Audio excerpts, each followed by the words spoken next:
설날이 되면 여러분 어떻게 인사하시나요?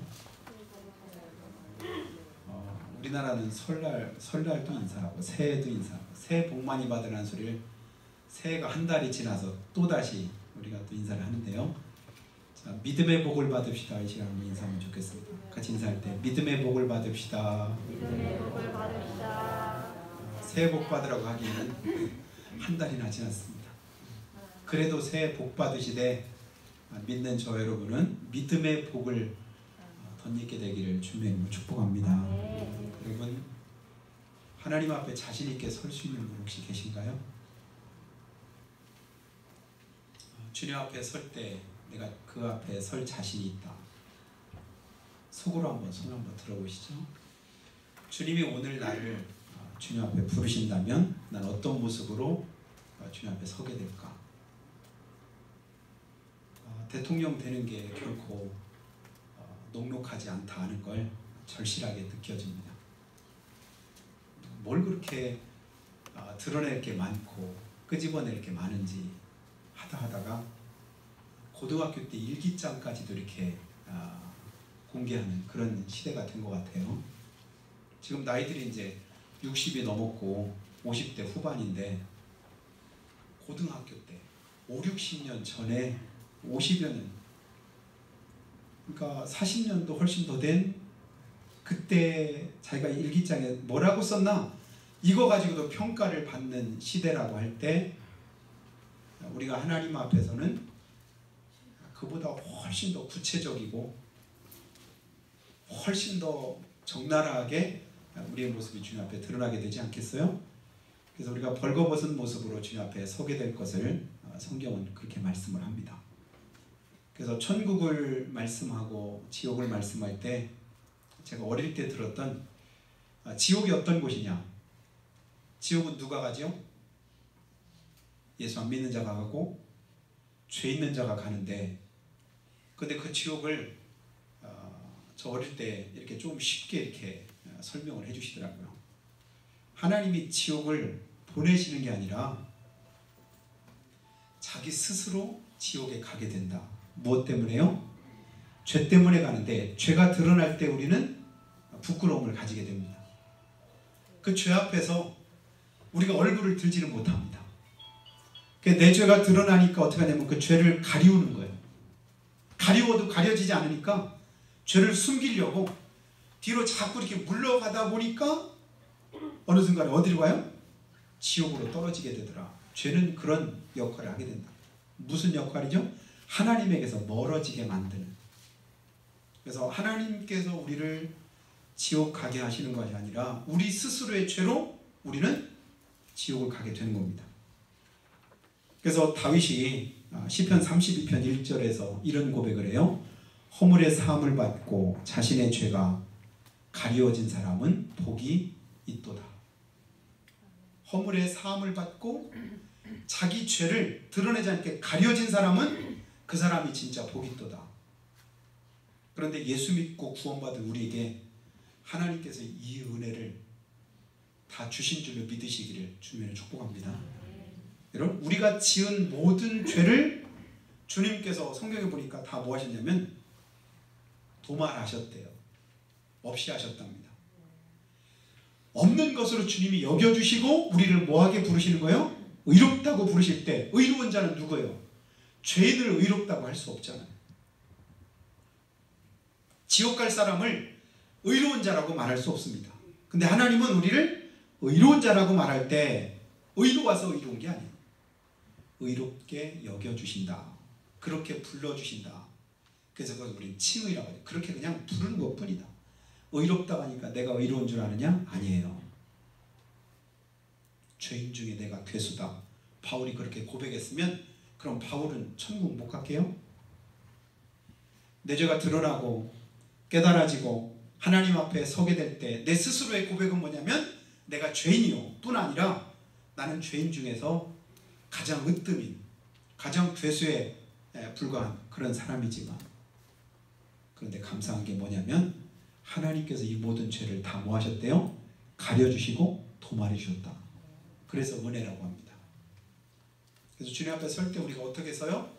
하나님이 그거 가려주니까 섰지요. 여러분 다음 주에 교회 나오실 때는 옷을 다 벗고 오시기 바랍니다. 그런다면 교회 그래도 오실 분 있을까요? 아무도 없을걸요? 아니 부끄러워서 어떻게 와요? 우리가 옷을 입고 부끄러움을 가리운 채로 나올 수 있는 것이죠. 부끄러움이 그대로 드러날 때는 우리의 모습이 전혀 다르게 나타나게 됩니다. 우리 영적인 모습이 하나님 앞에는 그렇다는 사실을 한번 깨달으면 좋겠어요. 내 모습이 주님 앞에 그대로 부끄러운 모습 그대로 드러날 때 그 부끄러움을 가리우실 분 누구예요? 예수님밖에 없는 줄로 믿으시기 바라요. 예수님의 보혈이 우리를 가려주셔서 그래서 우리는 하나님 앞에 서게 되는 겁니다. 영적인 우리 모습을 성경에 보니까 여러 곳에서 우리에게 말씀을 해주고 있는데요. 우리가 어떤가 하면 이사야서 1장 3절 보니까 우리가 아는 대로 이런 말씀을 하시잖아요. 소는 그 임자를 알고 나귀는 그 주인의 구유를 알건만은. 소도 알고요, 나귀도 알고요, 개도 알고요, 닭도 알고요, 염소도 알고요. 누굴 알아요? 주인을 압니다. 산속에서 어떤 분이 살면서 닭들을 많이 키우는데 닭을 모이줄 때 호루라기를 후루룩 부르니까 닭들이 막 쭉 몰려오더라고요. 그럼 이제 먹이를 주는데 어릴 때부터 닭을 키우면서 먹이 줄 때마다 뭐 했냐면 호루라기를 부른 거예요. 그럼 낮에는 산에다 풀어놔요. 먹이 주는 시간 되면 부르기가 뭐하니까 호루라기를 부는 거예요. 그러면 닭들이 여기저기 자기 볼일 보다가 그 호루라기 소리에 우르르 다 어디로 가냐면 닭장으로 다 들어가는 거예요. 그때 그분이 이렇게 말합니다. 누가 머리 나쁜 사람을 닭대가리라고 했냐. 닭이 얼마나 머리가 좋은지 이렇게 듣고 다 이렇게 온다. 저 어릴 때는 닭 기억력이 3초라고 그렇게 들었어요. 닭을 딱 쫓다가 가면 도망가다가 세 발짝 뛰면 잊어버리고 내가 왜 도망가지? 이러는 거예요. 실제로 그럴 때도 있더라고요. 막 도망가다가 닭이 어느 순간에 가다가 멈춰요. 왜 그럴까요? 뭔지는 모르겠는데 어릴 때 저희 부모님이 그러시더라고요. 닭은 세 발짝 가면 잊어버린다. 그래서 닭대가리 그랬는데 꼭 그렇지만도 않아요. 닭도 나귀도 소도 아는 그 주인을, 우리 인생의 주인이 우리 하나님이시잖아요. 우리를 지으신 분이 우리 하나님이십니다. 그런데도 이스라엘은 알지 못하고 내 백성은 알지 못하는도다. 하나님의 백성들이 누구를 몰라요? 하나님을 모르는 거예요. 주인을 모릅니다. 여러분 주인을 모르는 그런 짐승들은요 이곳저곳 헤매게 돼 있습니다. 거리를 헤매고 여기저기 돌아다니는 개들을 보면요 주인을 잃어버려서 대부분 그렇습니다. 주인이 있는 개들은 대부분 자기 영역 안에 머물러요. 그래서 자기가 있을 곳이 어딘가를 알고 자기가 머물 곳이 어딘가를 알고 자기의 거처를 자기 처소로 알고 그곳에서 지내게 됩니다. 근데 주인을 모를 때는 여기저기 그냥 이리 치고 저리 치고 다 헤매고 다니지요. 영적으로도 우리가 하나님 앞에 주인 되신 하나님을 잊어버리면 영적인 방황을 우리가 면할 길이 없습니다. 그렇게 소도 나기도 하는 그 주인을 알지 못한다. 그러므로 이사야 1장 4절은요 우리를 행악의 종자여 행위가 패역한 자식이라고까지 성경은 말씀합니다. 그래서 5절에는 너희가 어찌하여 매를 더 맞으려고 패역을 거듭하느냐 그러면서 온 머리는 병들었고 온 마음은 피곤하였으며 발바닥에서 머리까지 성한 곳이 없이 상한 것과 터진 것과 새로 맞은 흔적뿐이다. 여기저기 보니까 죄 흔적들이 너무 많은 거예요. 머리부터 발끝까지 성한 곳이 하나도 없는 거예요.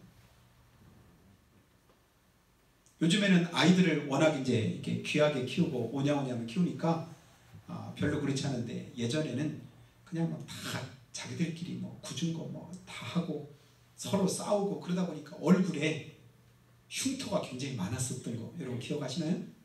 여기저기 막 그 꼬집 핀 긁힌 그런 흔적들이 얼굴에 많이, 요즘 아이들은 그런 모습을 보기가 어려운 것 같아요.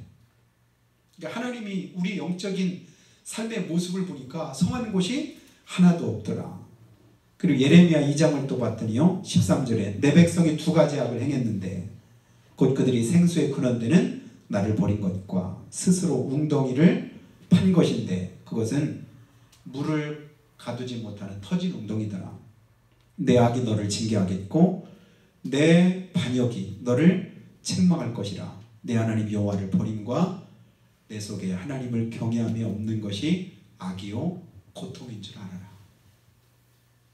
그러니까 모두가 다 죄악 가운데 있고 그 죄 가운데 살다 보니까 우리에게 뭐가 있냐면 그것이 고통이 되고 아픔이 되었더라.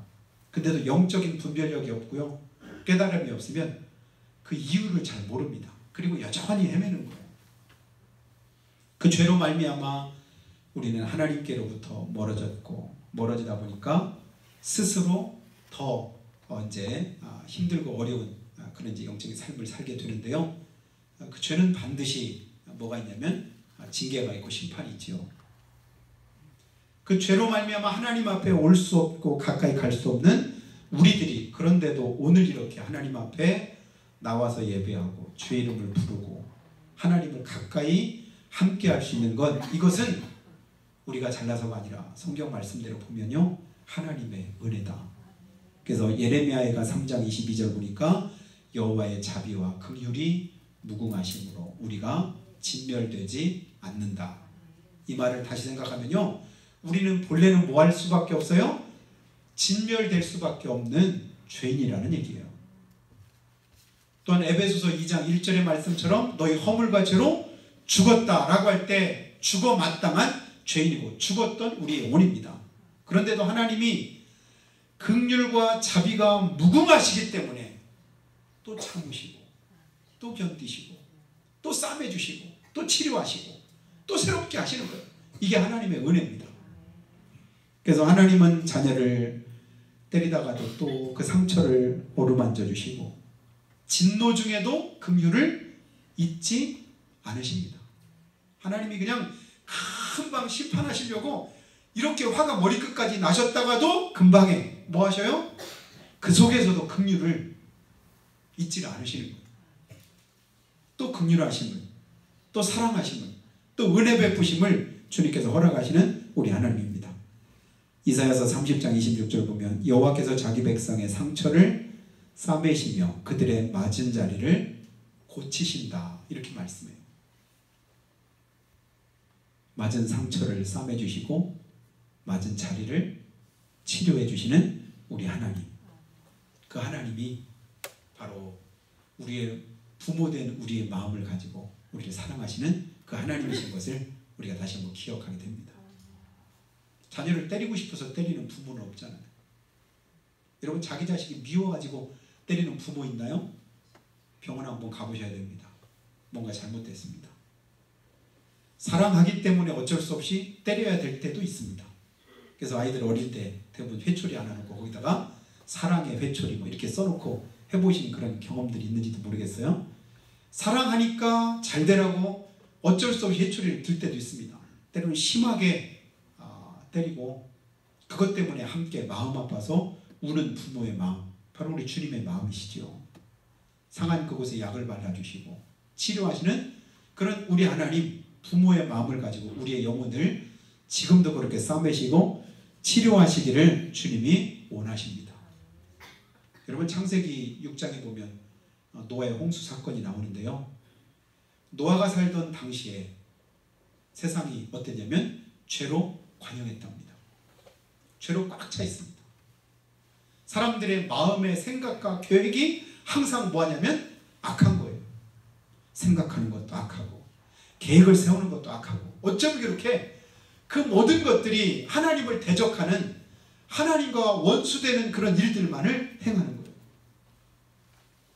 그래서 이제는 하나님께서 뭐 하시냐면 세상을 심판하시기로 작정하셨습니다. 뭘로 심판하시죠? 물로 심판하신다. 노아 시대에 물로 세상을 하나님께서 심판하시기로 작정하시고 노아에게 뭐라고 말씀하지요? 그러나 노아는 당대 의인이더라. 모든 사람들이 다 악 가운데 죄악 가운데 있을 때 노아는 하나님 앞에 의로운 자들아 은혜를 그러므로 입게 되었음을 성경은 말씀하는데요. 그래서 노아에게 뭐냐면 너 방주 만들어라. 자그마치 방주 만들던 그 기간이 얼만큼이라고요? 확실하지 않지만 최소한도 100년이 넘는 기간 동안에 방주를 만들어. 여러분 지금 세상이 죄로 관용합니다. 사람들의 마음과 생각이 계획이 항상 악합니다. 그래서 지금 심판에도 조금도 이상할 것이 없는데 하나님은 몇 년을 더 기다리셔요? 100년을 더 넘게 기다리시는 거예요. 내가 죄가 없어서 의로워서 괜찮아서 징계를 받지 않고 심판을 받지 않는 게 아니라 하나님께서 기다려주십니다. 혹시라도 한 번이라도 더 다시 한번 기회를 주시면 다시 한번 또 돌이킬 수 있는 그런 은혜가 있지 않을까 싶은 그런 마음을 가지고 주님이 기다리시는데 결국은 방주가 다 완성이 되고 노아의 식구들이 8식구가 다 들어갔는데도 다른 사람들은 다 성경에 보니까 여전히 뭐예요? 시집가고 장가가고 먹고 마시고 전과 다름없이 그대로 하던 일들을 그대로 합니다. 결국은 다 어떻게 됐죠? 멸망을 당했습니다. 하나님 말씀하신 대로 그대로 된 거예요. 하나님이 그렇게 하시겠다고 하신 그대로를 하나님이 이루셨습니다. 그런데 그렇게 하시고 난 다음에 하나님의 마음이 너무 아프셨답니다. 성경에 보니까 뭐라고 말씀하냐면요. 내가 너희와 언약을 세우리니 다시는 모든 생물을 홍수로 멸하지 않을 것이다. 창세기 9장 11절에서 내가 너희와 언약을 세울 텐데 다시는 이렇게 심판하지 않겠다. 이렇게 말씀하셔요. 그리고 땅을 멸할 홍수가 다시 있지 않으리라. 다시 이거 가지고 너 안 때릴게. 그리고는 회초리를 꺾어버리는 그런 아버지의 마음. 하나님이 그렇게 말씀합니다. 그리고 나서는 그 증거로 창세기 9장 12절과 13절에 보니까요. 하나님이 이르시되 내가 너와 너희와 함께하는 모든 생물 사이에 대대로 영원히 세우는 언약의 증거가 이것이니라. 내가 내 무지개를 구름 속에 두었나니. 그리고 나서 세우신 언약이 뭐냐면 무지개 언약. 구름 속에다 무지개를 하나님이 두시고 이 무지개가 뭐냐면 하나님과 우리 사이에 두신 약속입니다. 다시는 세상을 홍수로 심판하지 않겠다는 그런 하나님의 약속입니다. 여러분 살아계신 하나님은 할 수만 있는 대로 자녀들이 잘되기 원하고 복되기를 원하고 형통하기 원하고 은혜 받기를 원하고 또한 하나님의 사랑받기를 원하시는 줄로 믿으시는 분만 한번 아멘 하시기 바랍니다. 하나님이 원하는 건 뭐냐면요. 우리가 하나님의 은혜 속에서 살기를 원하시는 거예요. 그럼 여러분 하나님이 원하시는 대로 그런 삶을 살고 계시나요? 형통하십니까? 복되십니까? 평안하십니까? 하는 일이 잘 되시나요? 그리고 여러분의 마음 가운데 여러분 걱정, 의심, 염려가 없습니까?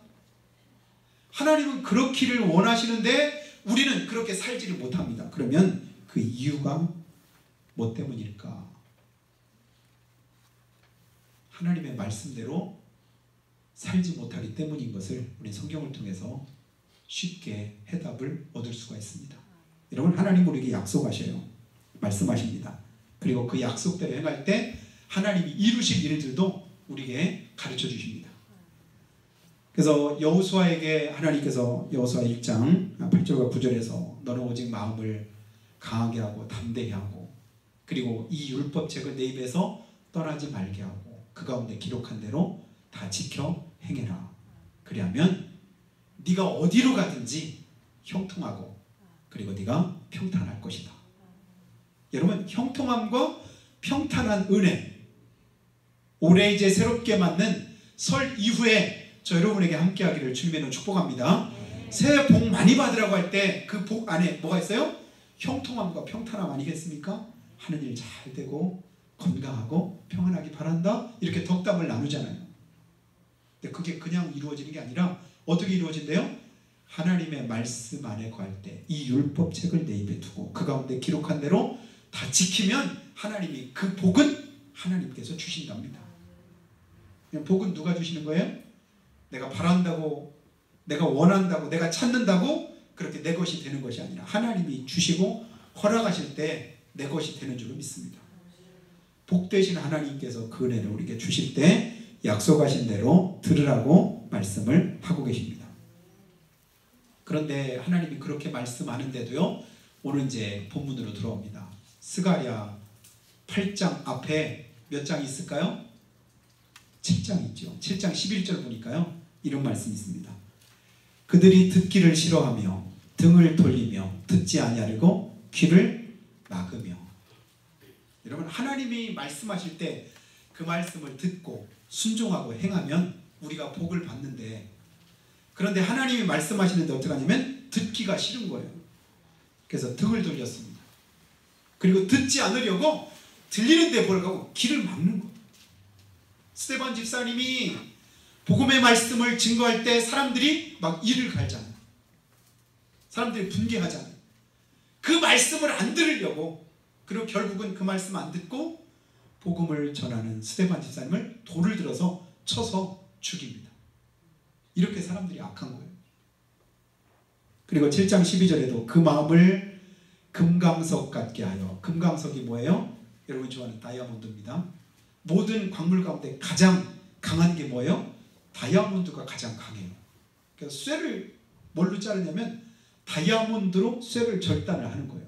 쇠 가지고 다이아몬드를 자를 수가 없습니다. 그만큼 다이아몬드가 강한 것이지요. 그런데 우리 마음을 뭐처럼 하냐면 금강석까지, 어쨌든 가장 강한 것으로 우리 마음을 완악하게 만드는 거예요. 그래서 율법과 만군의 여호와가 그의 영으로 옛 선지자들을 통해서 전한 말을 듣지 아니하므로 큰 진노가 만군의 여호와께로부터 나왔도다. 한 절 더 보면 13절도요. 내가 불러도 그들이 듣지 아니한 것처럼 그들이 불러도 내가 듣지 않으리라.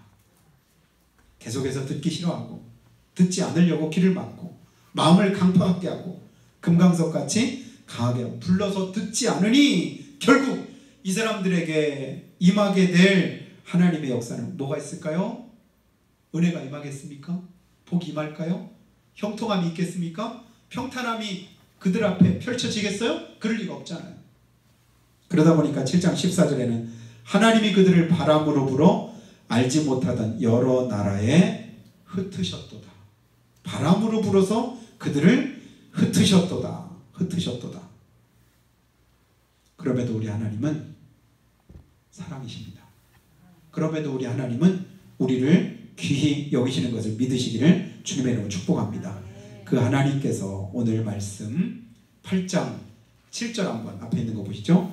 만군의 여호와가 이같이 말하노라. 보라, 내가 내 백성을 해가 뜨는 땅과 해가 지는 땅에서부터 구원하여 내고, 8절에는 인도하여다가 구원해내고 인도해낼 것이다. 여러분, 바람처럼 흩어지게 된 결과를, 그 원인을 누가 제공한 거예요? 말씀을 듣지 않고 내 스스로 멀어졌잖아요. 왜 멀리 갔어요? 하나님 말씀 안 들으려고, 하나님 뜻대로 안 살려고 등을 돌렸답니다. 등을 돌렸다는 하나님에게서 멀어졌다는 얘기잖아요. 그럼 귀를 막았어요. 안 들리는 곳으로 갔습니다. 그러다 보니까 멀찍이 와 있는 거예요. 그래서 그 말씀 듣기 싫고 그 말씀대로 살기 싫을 때 어떻게 해요? 은혜 자리에서 멀리 떠나가잖아요. 잘 나오던 교회도 한두 번 빠지다 보니까 점점 멀리 가고, 또 신앙에서 멀어지고 은혜에서 멀어지고 말씀에서 떠나가게 됩니다. 그런데도 우리 하나님은 잊어버리지 않으시고 그냥 버려두지 않으시고 뭐 하셔요? 다시금 또 구원해내고 인도해내신다고 7절과 8절에 말씀을 하는 겁니다. 그 하나님 얼마나 감사합니까? 그리고 10절 이하에도 이렇게 말해요.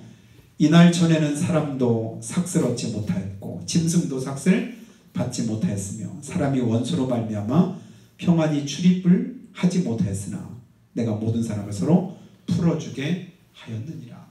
이전엔 죄의 결과로 어떻게 했대요? 일은 열심히 했는데 수고는 다 했는데 그 대가를 받지 못했답니다. 여러분, 열심히 1년 동안 농사 다 우리가 땀 흘려서 해놓아도 태풍 한번 휩쓸고 지나가 보면 그게 모든 수고가 헛수고가 되잖아요. 그런 것처럼 하나님 은혜에서 멀어지다 보니까 은혜도 받지 못하고 수고한 대가도 받지 못했는데, 근데 하나님의 은혜 가운데 있으면 내가 수고한 대로 먹을 것이라, 내가 평탄하리라. 시편 128편에도 말씀을 하잖아요. 하나님을 경외하는 자에게 이 같은 복이 임하리라. 근데 그 복을 받지 못했던 겁니다. 그런데도 하나님은 뭐 하시냐면 다시금 풀어주시겠다.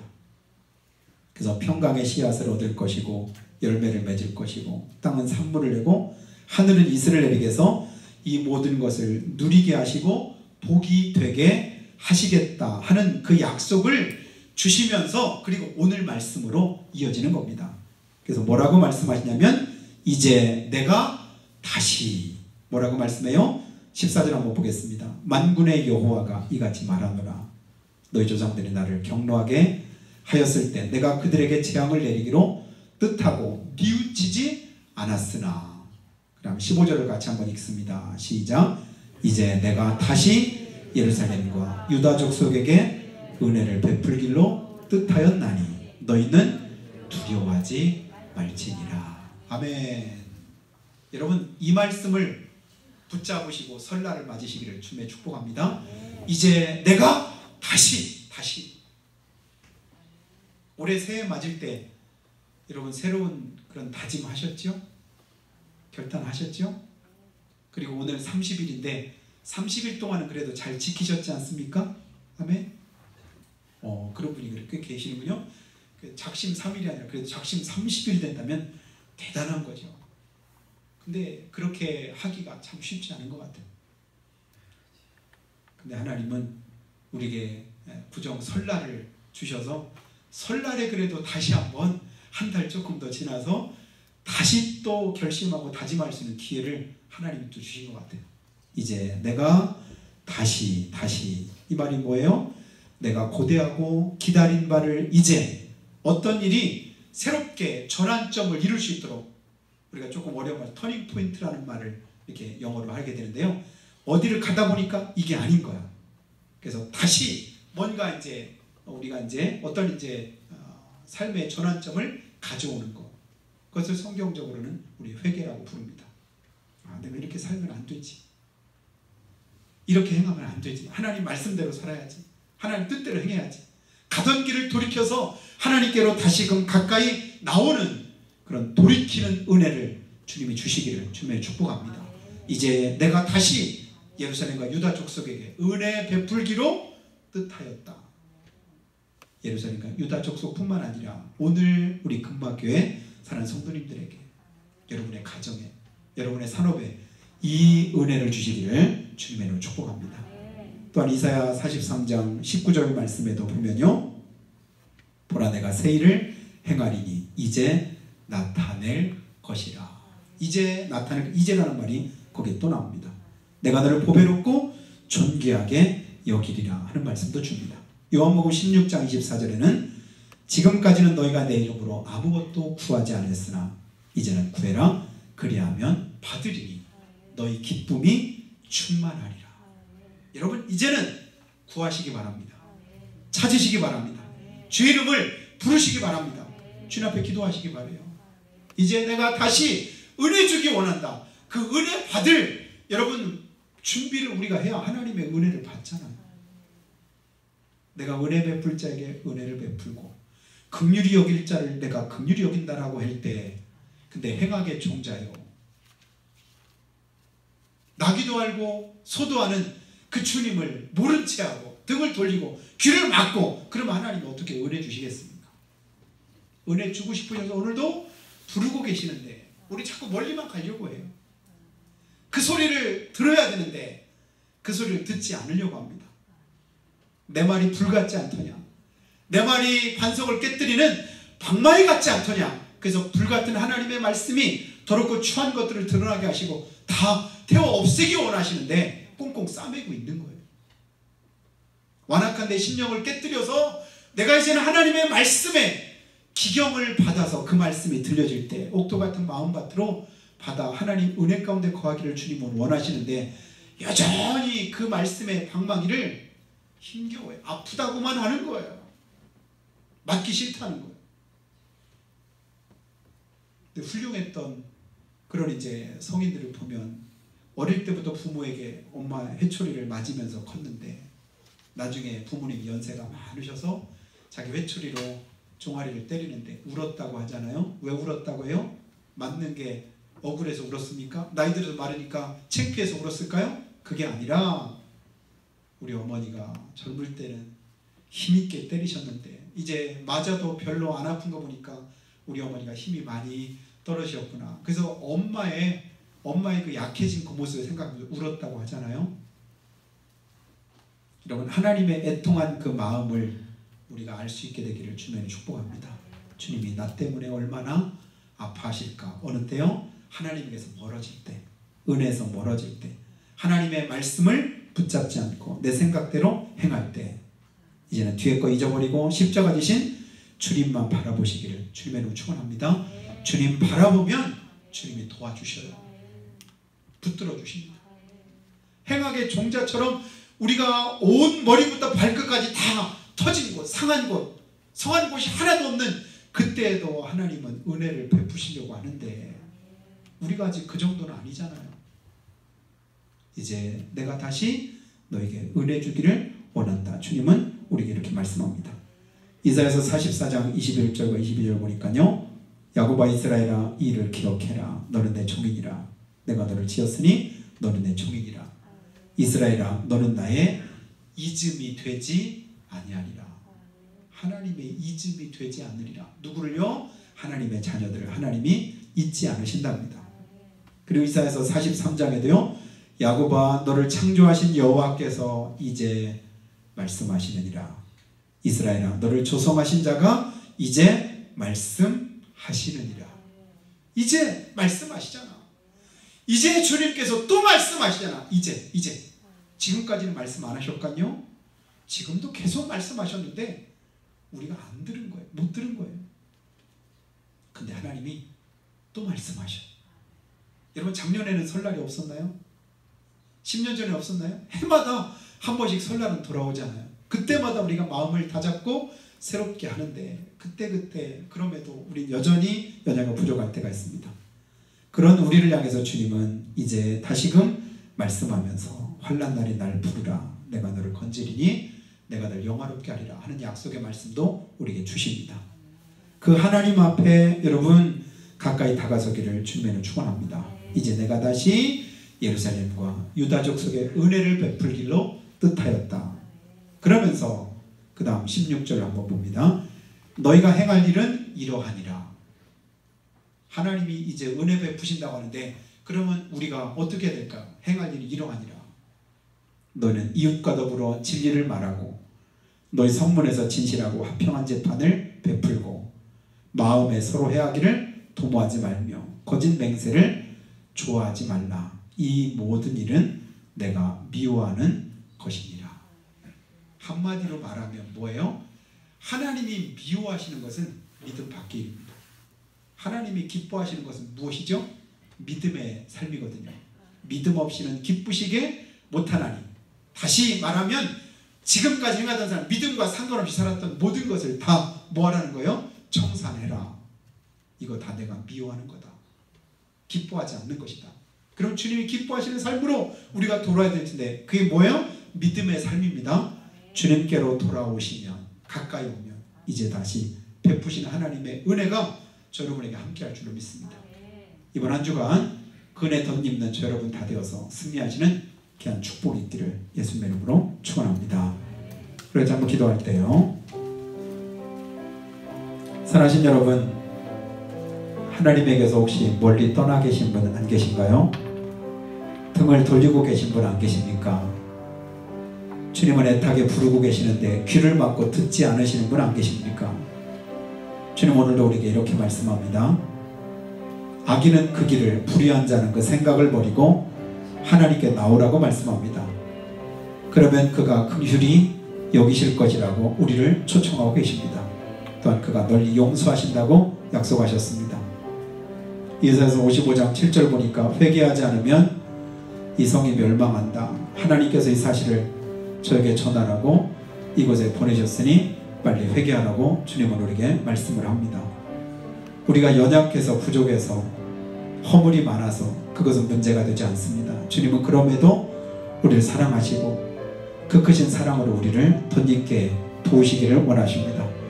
자기 아들 아끼지 아니하시고 모든 사람을 위해서 내어주신 그 사랑 가지고 오늘도 말씀합니다. 이제 내가 다시 내게 기회 줄 테니까, 은혜 베풀 테니까, 다시금 너를 회복시켜 줄 테니까, 다시금 하나님의 축복된 삶을 허락해 주시겠다 약속하신 그 하나님, 이 약속 부여잡고 이번 한 주간 믿음으로 승리하는 삶이 되기를 한 목소리로 고백하며 기도합니다.